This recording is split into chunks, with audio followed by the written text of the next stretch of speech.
الحمد لله نحمده ونستعينه ونستغفره ونؤمن به ونتوكل عليه ونعوذ بالله من شرور أنفسنا ومن سيئات أعمالنا من يهده الله فلا مضل له ومن يضلله فلا هادي له وأشهد أن لا إله إلا الله وحده لا شريك له وأشهد أن سيدنا ومولانا محمدا عبده ورسوله صلى الله عليه وسلم. أعوذ بالله من الشيطان الرجيم. بسم الله الرحمن الرحيم. إنا نحن نزلنا الذكر وإنا له لحافظون. صدق الله العلي العظيم. وقال النبي صلى الله عليه وسلم خيركم من تعلم القرآن وعلمه أو كما قال النبي صلى الله عليه وسلم. وہ قرآن جو غذا بھی ہے، دوا بھی ہے، شفا بھی ہے. وہ قرآن جو غذا بھی ہے، دوا بھی ہے، شفا بھی ہے، اسی سے ہوتی ہیں سب منازل ہائے خانی. حضرت صدر جلسہ، معزز اور محترم علماء کرام، محترم بزرگوں اور دوستوں، نوجوانان ملت اور بہت بڑی تعداد میں تشریف فرما ایک مائیں اور بہنیں، مجھے جلسے کے منتظمین نے اور یہاں کے لوگوں نے خبر دی جتنے مرد ہیں الحمدللہ اس سے زیادہ عورتیں ہیں تشریف فرما. یہ بہت بڑی بات ہے. مردوں سے زیادہ عورتیں غور سے سنتی ہیں. مرد لوگ ناراض نہ ہو جائیں گے. مرد تو بیڑی بھی پینے لگتے ہیں بیچ میں اٹھ کر، اور عورتیں ماشاءاللہ بہت اطمینان سے سنتی ہیں اور دین کی باتیں سن کر گھر جاتی ہیں اور اس کے مطابق عمل کرنے کی کوشش کرتی ہے. یہ ہمارے مدرسے کے جلسے میں ماشاءاللہ 85 بچوں کی دستاویز 85 بچے، ان 85 بچے جن کی دستار بندی ابھی آپ کے سامنے ہوگی اور مدرسے کا کارنامہ آپ کے سامنے آئے گا انشاءاللہ. یہ 85 جو بچے ہوئے ہیں اس میں باپوں کی کوشش سے زیادہ ماؤں کی کوشش کا نسل ہے. بیٹا پڑھنے نہیں جا رہا تو ابا کہتا چلو ٹھیک ہے مت جاؤ. ماں کہتی جاؤ گے نہیں خیریت نہیں ہوتی. تو ماں کے مجاہدے سے، ماں کی کوشش سے اور ماں کے شوق و ذوق سے بہت سے بچے عالم.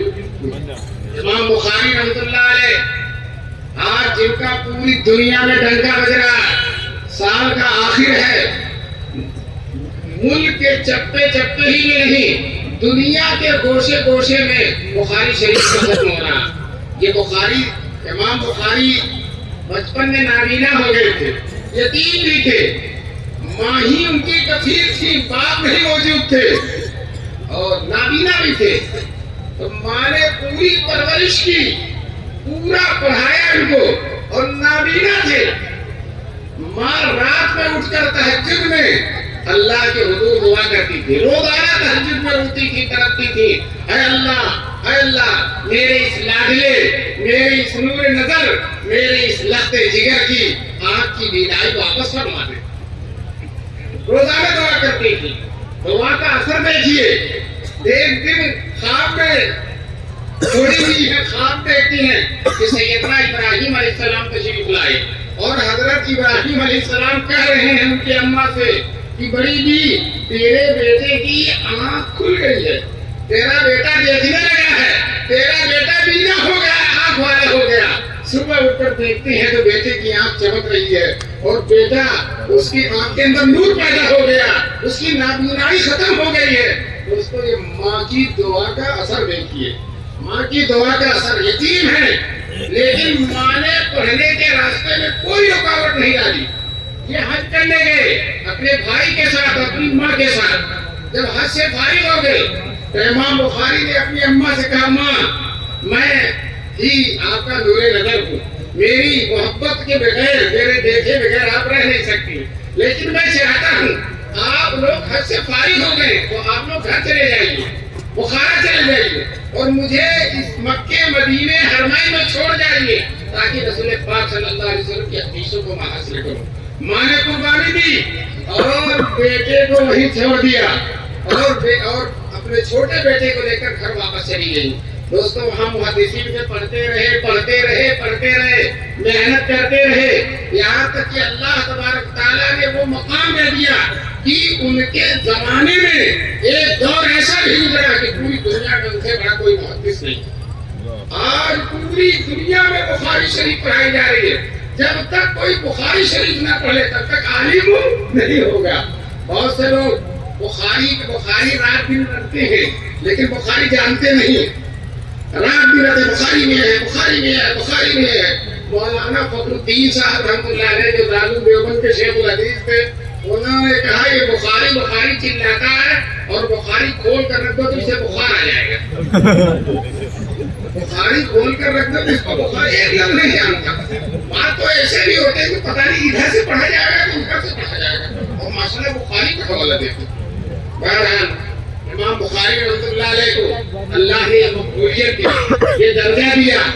دوستوں بتلاؤ باپ کی یہ برکت ہے یا ماں کی کرامت ہے؟ ماں کی کرامت ہے. اسی طرح سے ہماری مائیں اور بہنیں جو بچی ہیں تشریف فرما ہے, انشاءاللہ ان کی گودوں سے نکلنے والے حافظ ہوں گے, عالم ہوں گے, قاری ہوں گے, محدث ہوں گے, مفسر ہوں گے اور دین کے داعی اور سپاہی پیدا ہوں گے. اس لیے ان ماؤں اور بہنوں کا تشریف لانا بہت زیادہ مبارک ہے.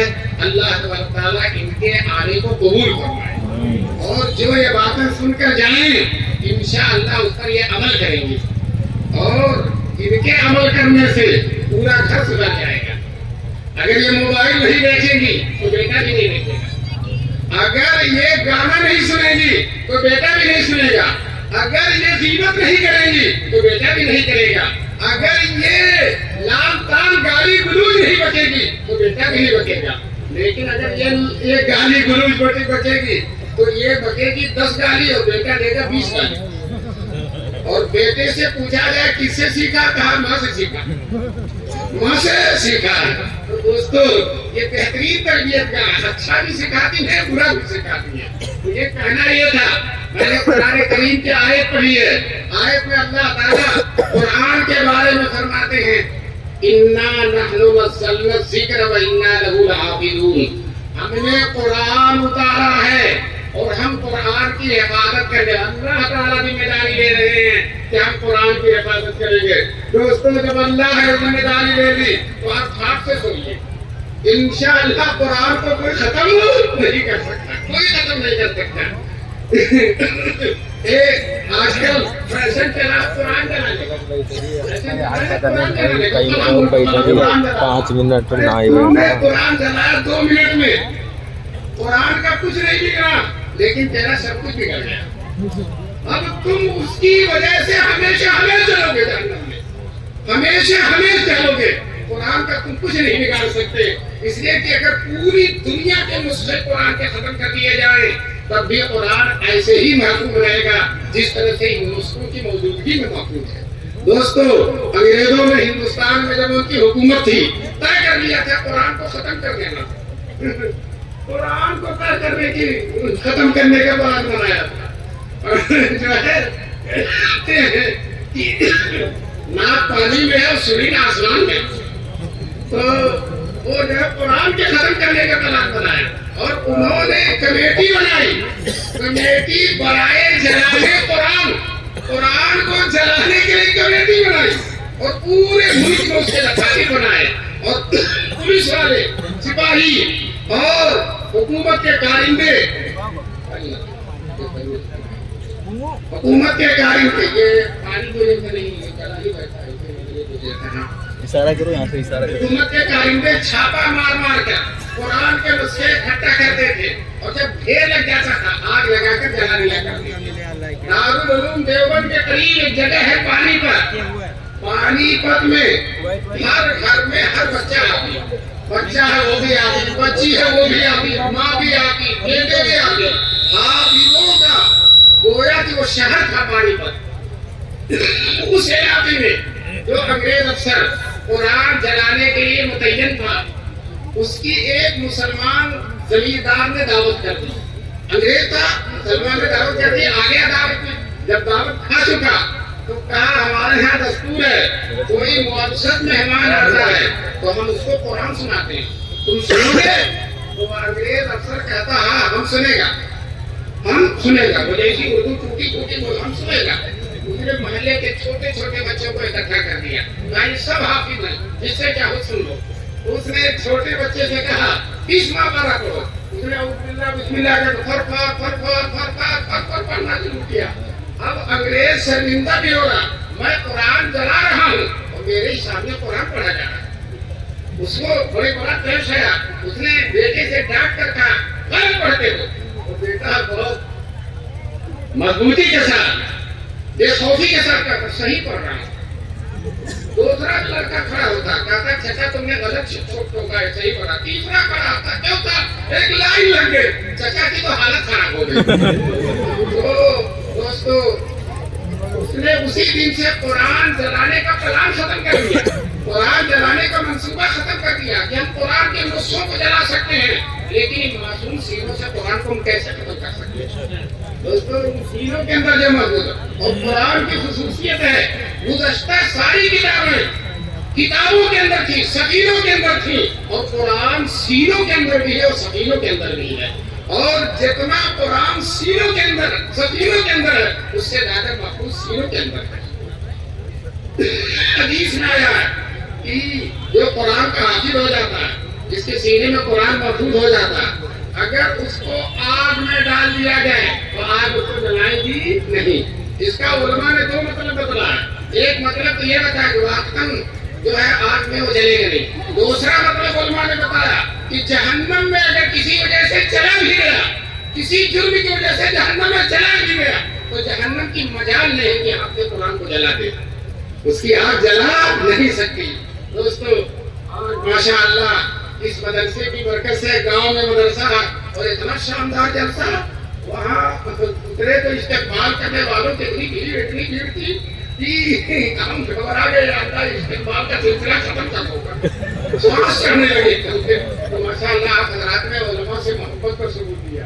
میں تو اس لائق نہیں کہ میرا اعزاز کیا جائے، لیکن آپ نے مجھے علماء کی سب میں سمجھ کر میرا اعزاز کیا کہ یہ آپ کی یہ جذبہ قابل قدر ہے کہ اللہ تعالیٰ نے آپ کے دل میں علماء کی محبت ڈالی ہے۔ انشاءاللہ ثم انشاءاللہ یہ محبت رنگ لائے بغیر نہیں رہے گی۔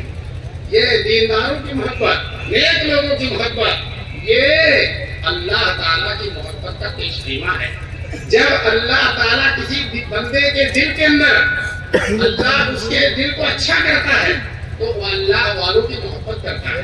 اور وہ لوگ جو علماء کی تنقید کرتے ہیں، علماء پر کو برا بھلا کہتے ہیں، تو دوستو مولانا فضل الرحمان گنج مراد آبادی رحمۃ اللہ علیہ نے بیان فرمایا کہ جو لوگ علماء پر تنقید کرتے ہیں ان کا چہرہ قبر میں پیلے سے کھل جاتا ہے۔ اللہ تعالیٰ ہم سب کی حفاظت فرمائے اور عالموں کی تنقید اور تحقیق سے ہماری حفاظت فرمائے۔ دوستو یہ علماء ہیں کیا؟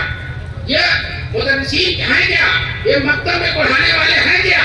یہ جو علماء جو چپے چپے میں مدارس قائم کر کے پڑھا کے آ رہے ہیں، دوستو یہ وہ لوگ ہیں جن کو دنیا کی کوئی طاقت ختم کر نہیں سکتی، دنیا کی کوئی طاقت ان سے ٹکر نہیں لے سکتی، دنیا کا کوئی سازش ان کا مقابلہ نہیں کر سکتی۔ ہمارا دشمن سازش کرتا ہے، رات دن سازش کرتا، بند کر دو ان مدرسوں کو، بند کر دو ان مدرسوں کو، اور رات بھر میٹنگ چلتی ہے اور تجویز پر تجویز لکھی جاتی ہے، بند کر دو ان مدرسوں کو، دہشت گردی کا اڈا ہے۔ دوستو صبح کوئی مدرسہ بند نہیں ہوتا، 70-80 مدرسے اور کھل جاتے ہیں، 70-80 مدرسے اور کھل جاتے ہیں۔ اگر ان کو معلوم ہو جائے، کوئی ان کا خیرخواہ ان کو بتا دے جائے کہ تمہاری سازشوں سے مسلمانوں کا اور فائدہ ہوتا ہے، مدرسوں کا اور فائدہ ہوتا ہے، تم جتنی سازش کرتے ہو یہ مدرسے اتنے ہی بڑھتے جاتے ہیں اور ترقی کرتے جاتے ہیں۔ کیوں؟ یہ اسلام ہے، یہ اسلام کے محافظ ہیں، یہ اسلام کے پاسبان ہیں، یہ قرآن کے محافظ ہیں، اس قرآن کے محافظ ہیں جس قرآن کی حفاظت کی ذمہ داری اللہ نے لے لی ہے۔ تو دوستو جب یہ قرآن کی حفاظت کرتے ہیں تو انشاءاللہ اللہ تعالیٰ بھی ان کی حفاظت کرتا ہے۔ اور جسے اللہ رکھے اسے کون رکھے؟ ایک عورت تھی، اس کا شوہر کوتوال ہو گیا،